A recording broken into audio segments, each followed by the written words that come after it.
सुशांत भैया के ले लिहले जनमा बामा धर 14 साला सलमान खनमा। सुशांत भैया के ले लिहले जनमा बामा धर 14 साला सलमान खनमा। बदला चुकाई बुमिल सब बिहारी हो, बदला चुकाई बुमिल सब बिहारी। उनका वियोग में न निकला गे खनमा। सुशांत भैया के ले लिहले जनमा बामा धर 14 साला सलमान खनमा। सुशांत भैया के ले लिहले जनमा बामा धर 14 साला सलमान खनमा।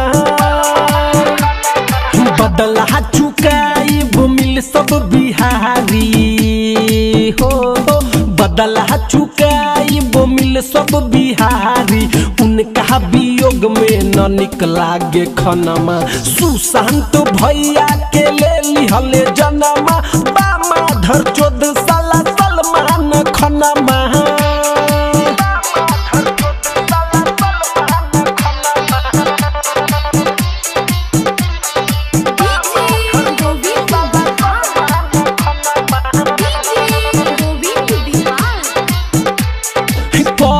जो हर साला बामा धर 14 रे,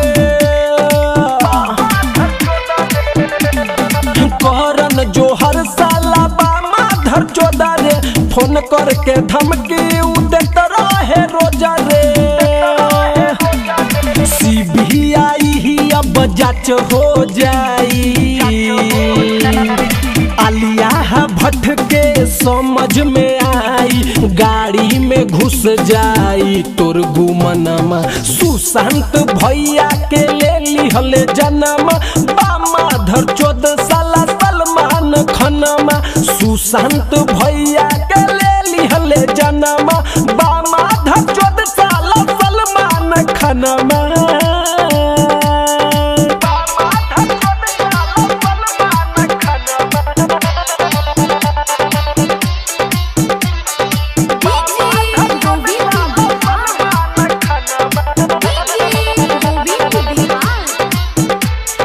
जीतू जितेंद्र के खौलल बा खून रे।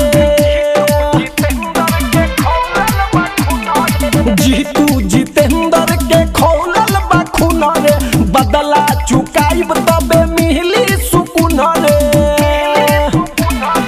अनवर आलम भले जेल चल जाई।